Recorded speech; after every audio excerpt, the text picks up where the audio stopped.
Hello there and welcome to KTN Prime. Now, it is a debate that has gone on in the country since the current president and his deputy were charged with serious crimes in The Hague. And tonight, the spotlight is back on that question.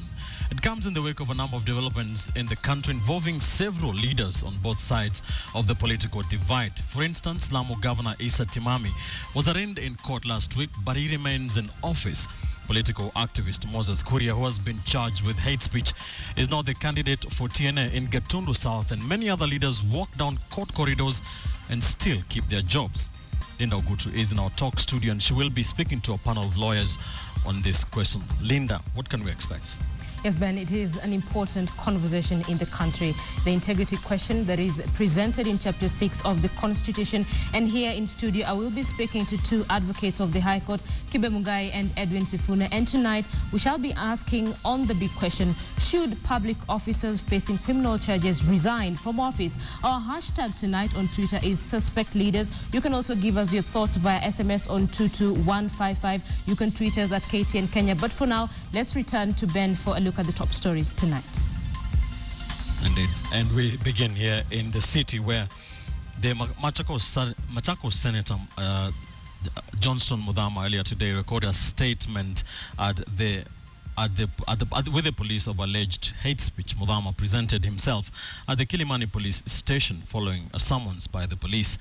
But the Senate Minority Leader Moses Wetangula, who accompanied Muthama, dismissed the summons as an attempt to intimidate CORD leaders. He vowed that the opposition coalition would not stop talking about issues affecting Kenyans. The Machakos senator is among politicians who were summoned by police following a directive by the Director of Public Prosecutions, Keriako Tobiko.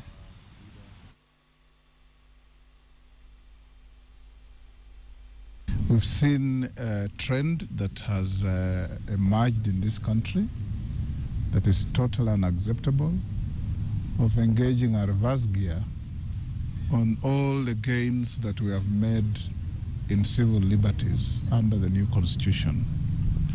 We've seen constant summons being issued against leaders in relation to their freedom of expression, freedom of speech, freedom of movement, and all other freedoms in the Constitution.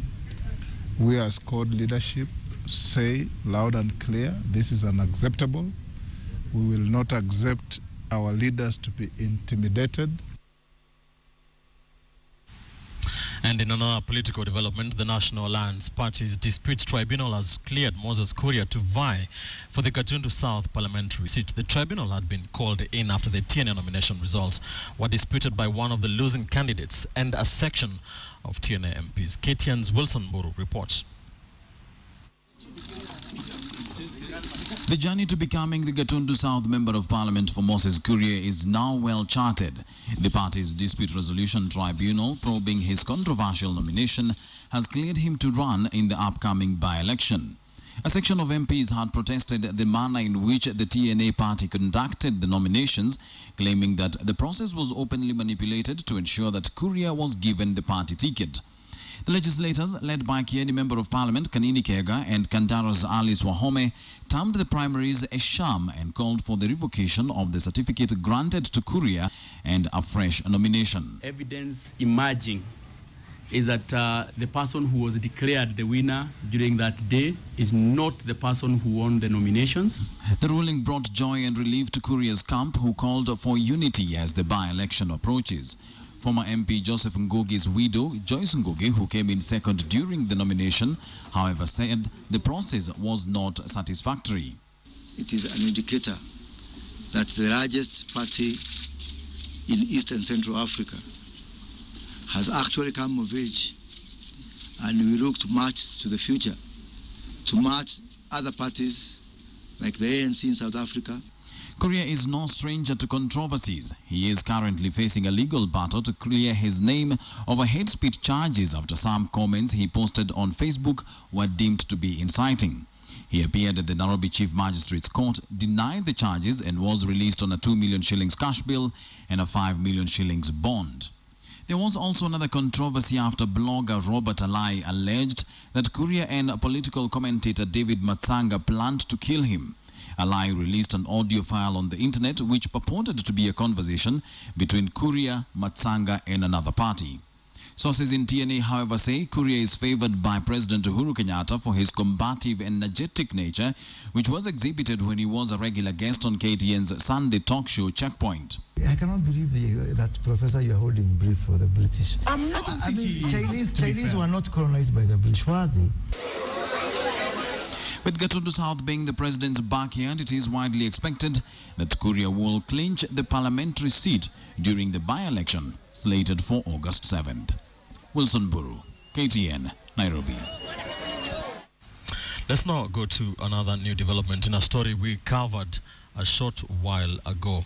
Now, in an exclusive piece last month, we reported about old and sickly prisoners who could not be released because a certain committee had not met to decide their fate. Tonight, we can report that 45 of those frail inmates walked to their freedom today after they were pardoned by the president. As KTN's Wilkis Tanyabo now reports, the very first release under the Power of Mercy Committee was cause for celebration. A most unlikely sound rang out from behind these solemn gates, a chorus of rejoicing from inmates in committee. Even more unlikely was their cause for celebration. Early Tuesday morning, 3 inmates were summoned before the deputy in charge of committee prison. From his lips rolled the sweetest words they had had in years. Asante sana, tumemalizana na wewe. Asante. Wendo ngoje huko nje. Asante. All 3 inmates had received a pardon from the president.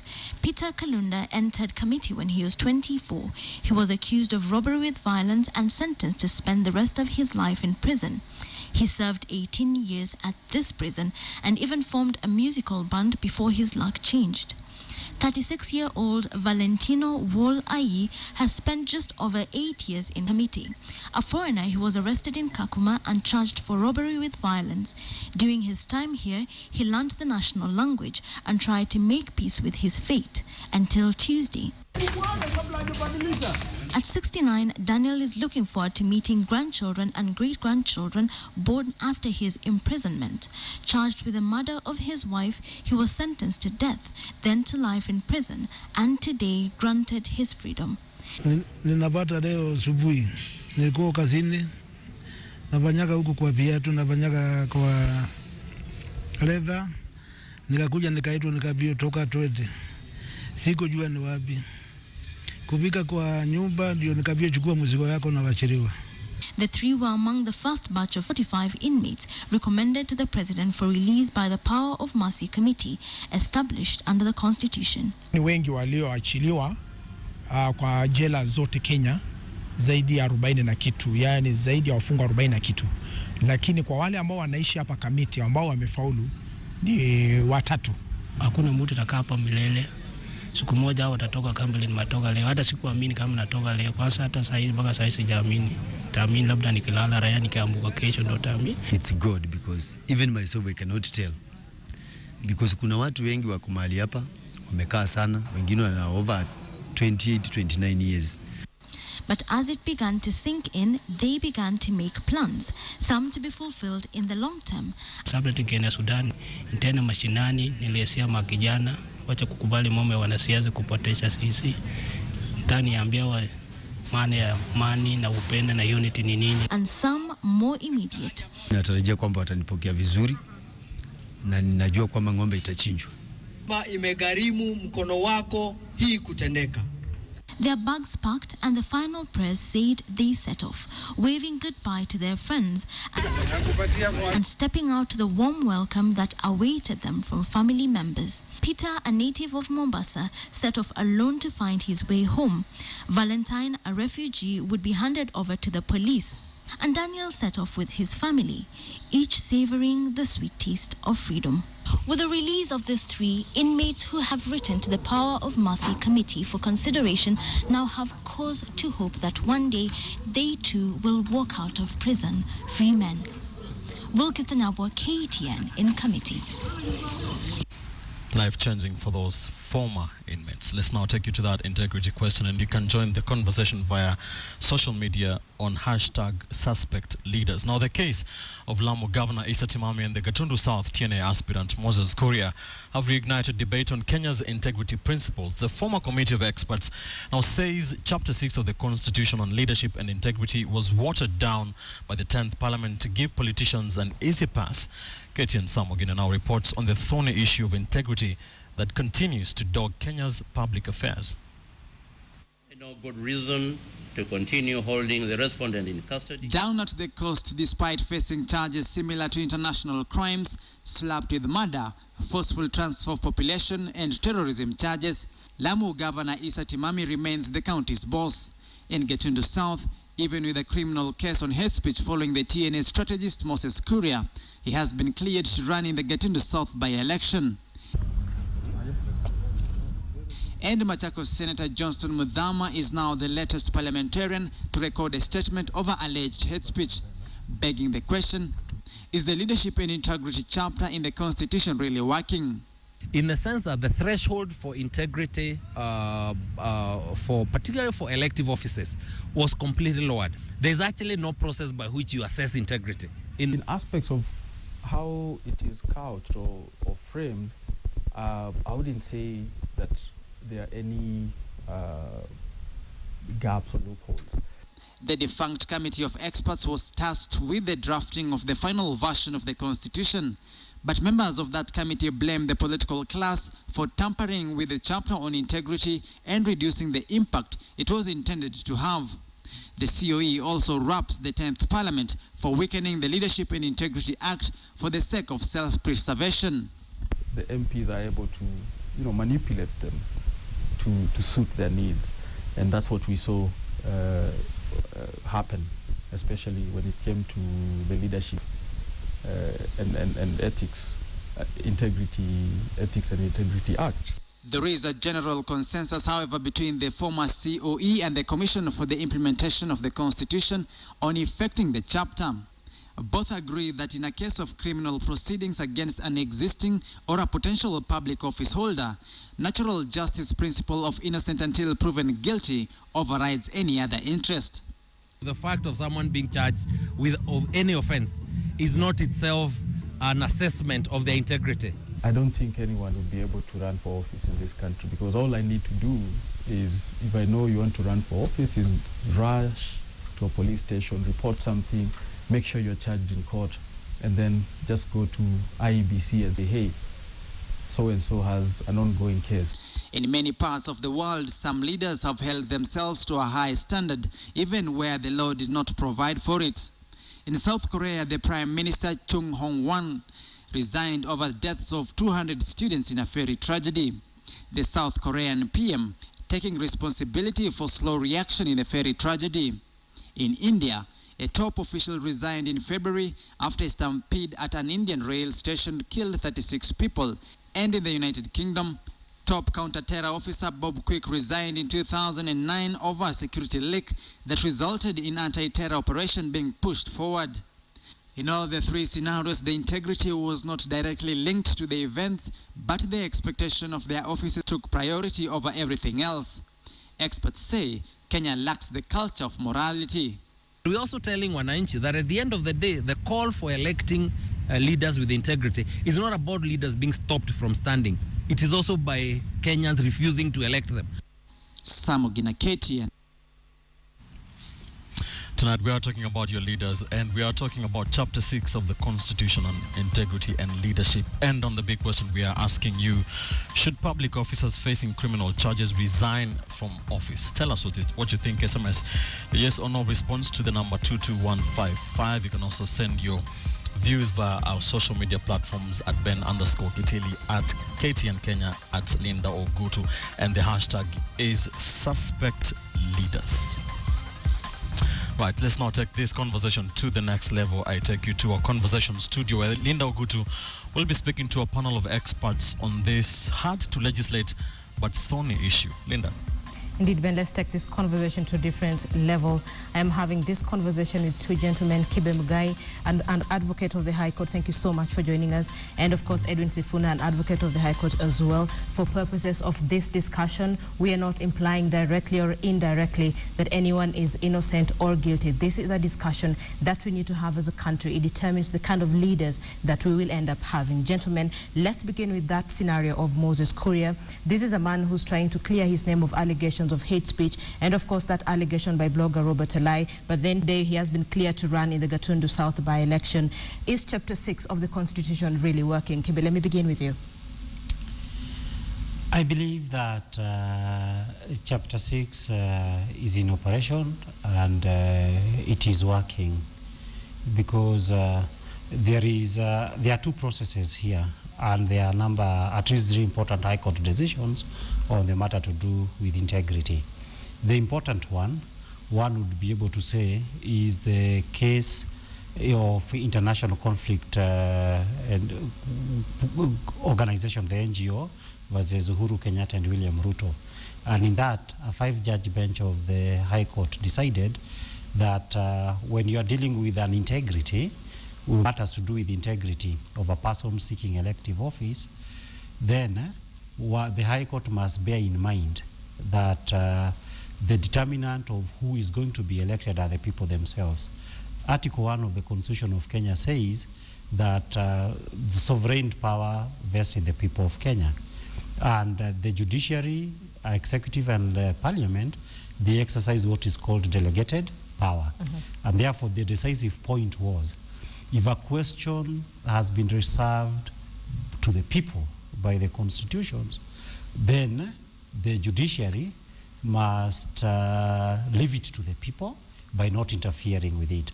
So that effectively what the court was saying in that case is, if in the eyes of the people, Uhuru Kenyatta, then a candidate, and William Ruto are so bad in terms of integrity that they are unfit for their offices, let them decide. They seem to have said these guys are okay. Edwin, is that and a fair therefore assessment? it follows logically, as long as that decision of the High Court is good law in Kenya, and it remains good law, Edwin, that it is for the people of Gatundu South to decide whether Moses Kuria has any issues of integrity. Edwin, is that a fair assessment? Well, I don't dispute that it is the people to decide who is fit to lead them and who is not.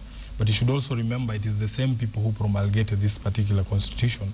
And in one of the provisions of the constitution, I believe it's Article 99 and also Article 193, people set certain standards for their leaders. Article 93 requires that before somebody is cleared by the IEBC to run for parliamentary office, for instance, that they meet certain ethical and moral standards.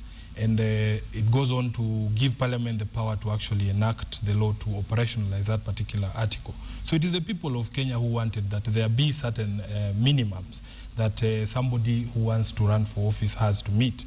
Now, I agree with what some of the experts have been saying in the clip that you played just before this, that actually Parliament, in trying to legislate on how to effectualize Article 93 and 193, 99 and 193, they actually watered down what the intention of the people of the country. Let me bring in Kibe on that particular note. Kibe, have we lowered down these standards now for political reasons? In a sense, Parliament was always going to ensure that there is an easier way in which the spotlight on them on integrity issue would not be as strong as the one that was desired. But even saying that, it is important to say, in the recent case of Waitito, the case against Honorable Waitito, what Judge Mombi decided, and it is an important issue, is that where a body, and the Leadership and Integrity Act, for example, requires that the body concerned with a particular affair, like in this case IEBC, fails to conduct an inquiry as to the fitness of a person under Chapter 6, then it is open for any person to go to the High Court and challenge the decision approval or disapproval by the concerned body. In this case, it would be IEBC. And therefore, one cannot really be able that all is lost, because it would still require that in the current scheme of things, that IEBC, for example, they would have questions to answer if people with unresolved issues of integrity ends up being permitted to vie for political office. But I hasten to add, it is important to say that, like Kamodo Iganjo was saying, when it comes to criminal offenses, we must be guarded because it is very easy for people to face trumped-up charges, which even in the views of the people themselves, they are trumped-up charges. Okay, so that the unresolved questions of integrity must really be raised by the people themselves and must be of some kind of a notoriety. So, Edwin, what really is the function of Chapter 6? As we speak? The intention of Chapter 6 was precisely that, to lock out people who are not fit for public office from running. Is it? It is not working, and it is because of the watering down that was done in Parliament. For instance, Linda, when you look at, I believe it's Section 13 of the Integrity Act, the standard that has been set for what is the moral or ethical standard that has to be cleared. Actually, people are just required to fill a questionnaire asking you, have you ever been involved in misuse of public funds, for instance? You are supposed to, are you going to tick no on your own checklist, for instance?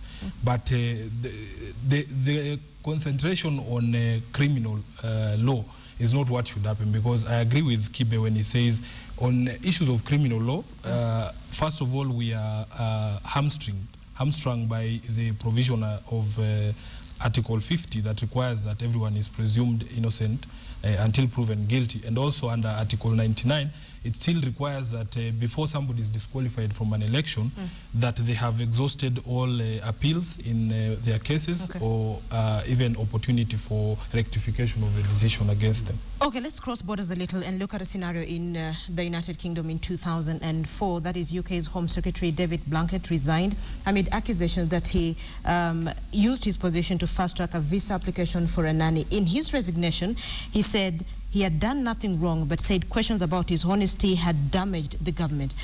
Can we have a scenario in the country where people resign when such allegations come up against them? Kibe? I think this would still take some time, because in my assessment of Kenyans, is that even when you look at Chapter 6, just like criminal law, is something that is supposed to vindicate our ethical and moral values. But I, being one of the Kenyans, I cannot really be able to say that the ethics and values of Kenyans as a society are all that good, that now would make individual Kenyans to feel that we have assaulted them. What do I mean? For example, we see it every day that, for example, people invade public forest, they go cut down trees. Then what happens tomorrow? They demand compensation, and the government actually pays them compensation. So that when politics are right, you have this country where wananchi plus their government actually conspire to violate the law, and it is okay.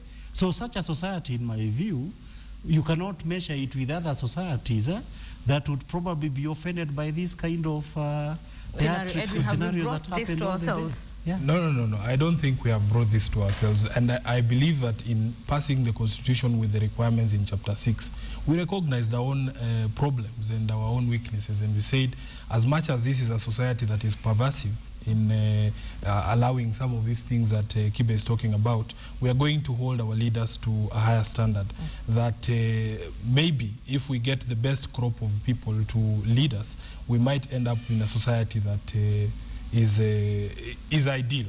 And that is why we actually required that those particular conditions be met by anyone who's running for office.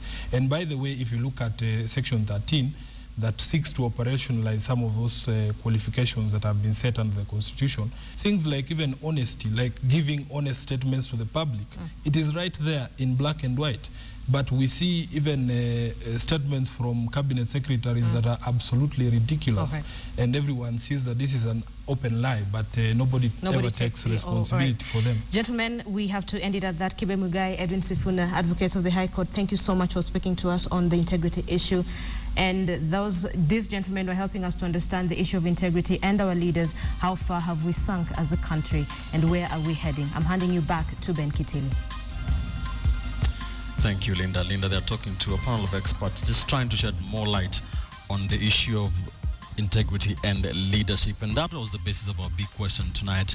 We are asking you, should leaders who are faced with integrity issue resign from office? That is public officers. SMS your yes or no response to line that is 22155, and also tweet your views at Ben_Kitili, at Linda Ogutu, and at KTN Kenya. Also the Twitter hashtag is suspect leaders. We shall be sampling those views during and at the end of this live newscast. Time to take a short break now, and when we come back, we shall be telling why residents of the counties of Wajir and Mandera want the president and his deputy to travel to those counties by road.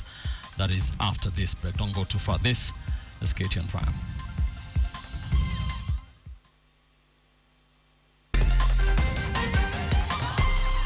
Kenya have more basic problems.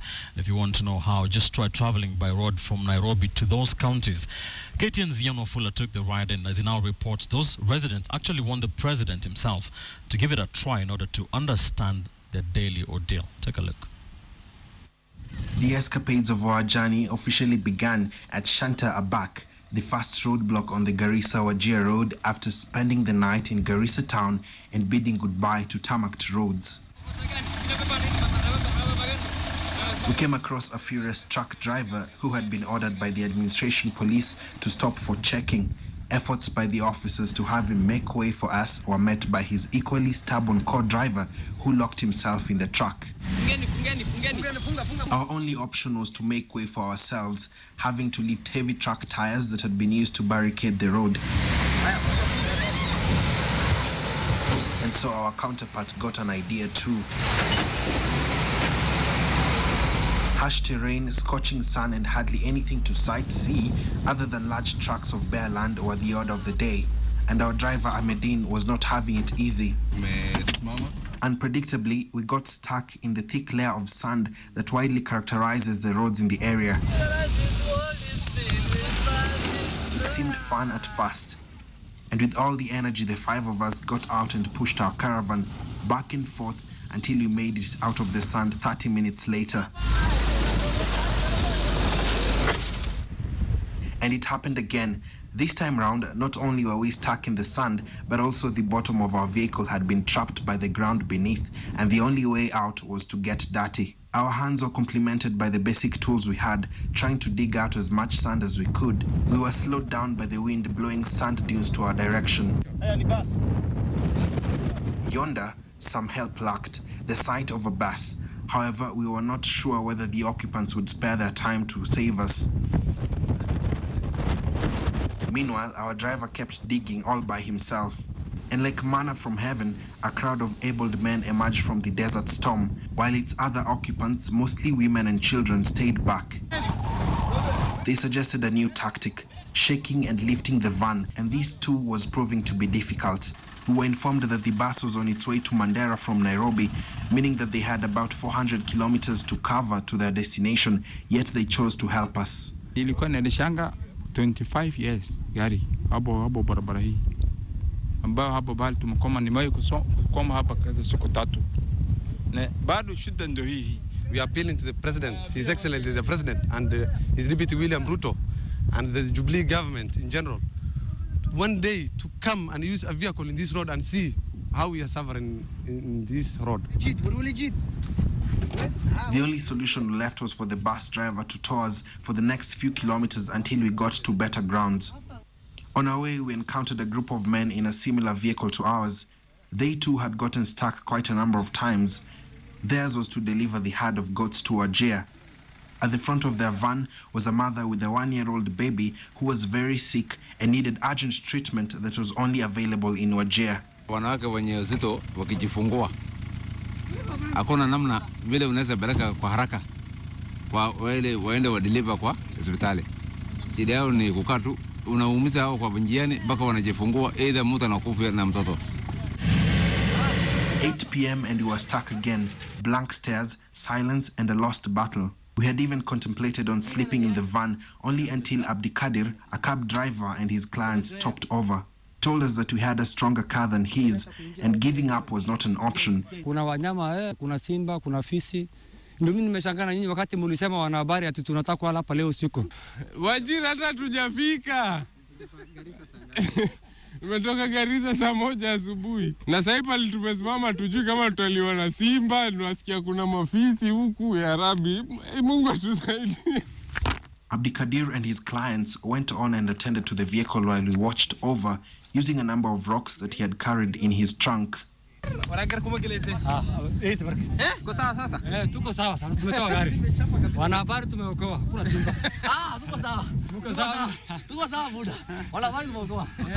now it's about 17 kilometers to Wajir town, and I'm sure the moment we leave here we'll be safe. We've also gotten help from the county government of Wajir, and we must say that these roads have to be fixed, because you can imagine there are those people who walk, who go through this road every week, perhaps even daily. So, Ian Wafula, KTN, in the middle of nowhere. Wow, that is just a journey from Nairobi to Garissa and Wajir. And the message at the back of that bus was written, "Heroes shed no tears." How convenient. And our driver almost shed tears though. Thank you for staying with us here on KTN Prime Time. Time now to take a look at what's happening in the business world, and I take you to our business studio, and Bonnie Tunya is standing by. Bonnie, I understand your figures, the latest figures are from the first quarter concerning our economy in terms of growth. What are we looking at? That's right, Ben.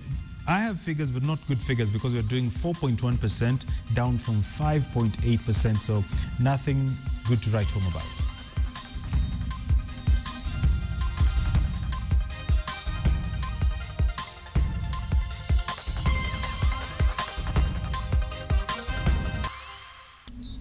My name is Bonnie Tunya. This is business. The country is on track to miss the government's 2014 growth target of 5.8% if data from the Kenya National Bureau of Statistics is anything to go by.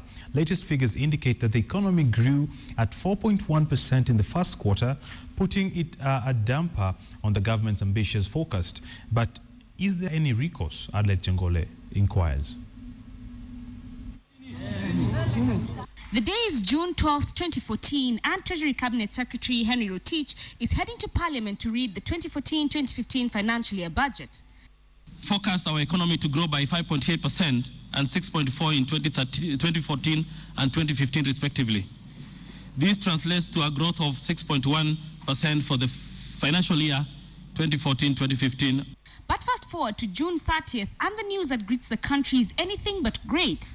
According to data from the Kenya National Bureau of Statistics, the economy expanded at a modest 4.1% in the first 3 months of the year.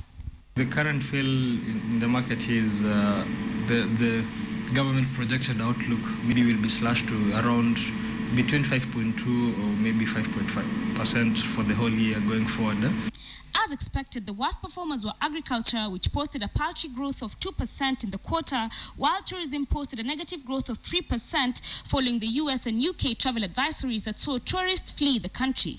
Even the financial services sector recorded a decline brought about by the country's high interest rate regime and the lagged effect of the 10% increase in excise duty in the 2013 budget. The sort of compressed growth in the sector, it's largely affected by these person costs that are brought in through legislation, and also changes in the market. So how will the country achieve a 5.8% growth and boost revenues to 1.2 trillion shillings this year? What it does, it's really provide the funding, like a block funding that will enable government to jumpstart many projects at once. The data comes days after the World Bank cut Kenya's 2014 growth forecast from 5.2% to 4.7%, attributing the reduction to the deteriorating security situation, the severe drought that has hit areas of Rift Valley, and the low level of budget execution. Adelaide Changole, KTN Business. The Kenya Pipeline Corporation has signed a 43 billion shillings deal for the construction of a new oil pipeline. The deal, signed with Lebanese contractor Zahim, will see a new 20-inch multi-product pipeline from Mombasa to Nairobi. Zahim will have 18 months to complete the project, replacing 41-year-old line. The project will include construction of 4 new mainline pipes in Changamwe, Maungu, Mtito and Sultan Hamud, and 2 booster pumps in Kipevu.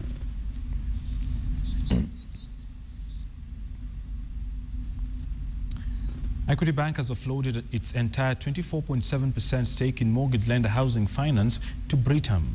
The bank will offload its 57.27 million shares in a deal valued at 2.2 billion shillings, giving the bank a huge payday for its initial 433 million shillings investment. Here's Michael Karanja. News of the offloading and subsequent buying of Housing Finance shares set off frenzy at the Nairobi Securities Exchange in early morning trade. Housing Finance share closed the day 9.94% higher at 47 shillings, while Britam closed the day at 21.75, 9.3% higher than on Monday. Analysts believe it is a win-win situation for all 3 entities. In a statement to the NSE, Britam says it will be seeking an exemption from making a takeover bid for Housing Finance, despite increasing its stake in the lender to 46.1%. For Britam, this is part of an expansion strategy as the money manager positions itself to make more acquisitions, invest in property development, and increase its footprint outside Kenya. Britam, they're on an expansion spree. They've just acquired real insurance. They even haven't completed, I think the deal was completed some few weeks back. Now, last year again, they bought a 25% stake in Econ. Right now, they're in the market. They are trying to source for cash through their planned bond that they'll be bringing into the market. They want to raise around 6 billion, part of which will be used to pay for the equity stake in Housing Finance. So, I mean, they'll still have cash to do other things. So, I mean, it's still subject to discussion what they'll do. For Equity Bank, the move is viewed as a move to grow its mortgage business and compete with other lenders in the market. Currently, they have a mortgage book, but it's not that big. So for them exiting from Housing Finance, I think going forward they want to be in direct competition with them, because our mortgage market it's pretty small, and the kind of real estate projects that you have, there's always the mismatch problem between willingness and the ability. Britam is in the market seeking to raise 6 billion shillings through a corporate bond, whose proceeds will be used to fund the buyout of equity stake in Housing Finance, among other investments. Michael Karanja, KTN Business. Let's now take you to Washington, D.C., where Kenya continued to showcase its culture and heritage at the ongoing Smithsonian Festival. Patrick Amimo has more from that.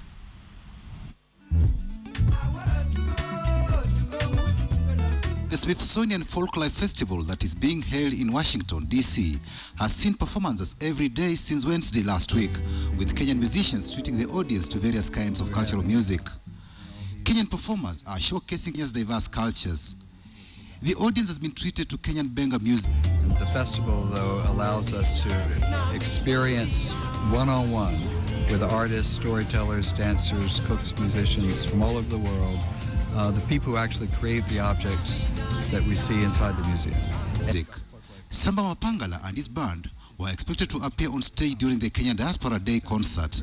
Other cultural artifacts from Kenya are also being showcased just to capture the rich culture that is Kenya. Kenya is referred to as the cradle of mankind, with the oldest archaeological finds having been found near Lake Turkana, and the festival has acknowledged this fact. And so we say that we're all Kenyan all around the world. We're also bringing a full cast of the Turkana boy, which is the only complete skeleton of Homo erectus, and the visitors will have a chance to put him back together again. The festival will continue till Sunday. Tabu Osusa told the Washington City paper that musicians will not punish people who want to listen, enjoy and dance to the Kenyan music by refusing to perform, since they owe it to the audience. Patrick Amimo, KTN. Indeed, before we wind up this bulletin, let's remind you of our big question tonight. We were talking about leadership and integrity. That is Chapter 6 of the Kenyan Constitution. We are putting the spotlight on Kenyan leaders who are facing criminal charges. And the big question was, should public officers facing criminal charges resign from office? And that is your poll, overwhelmingly 90% of you say yes and only 10% say no. And very quickly, some of your views. Taton says yes, they should bow out and pave way for investigations until proven guilty. And another one here, very quickly, Jacob Oget says this is Kenya where law is selective with leaders enjoying fake immunity. Thank you for those views on our big question and for joining us on KTN Prime. My name is Ben Kitty. Love a wonderful night.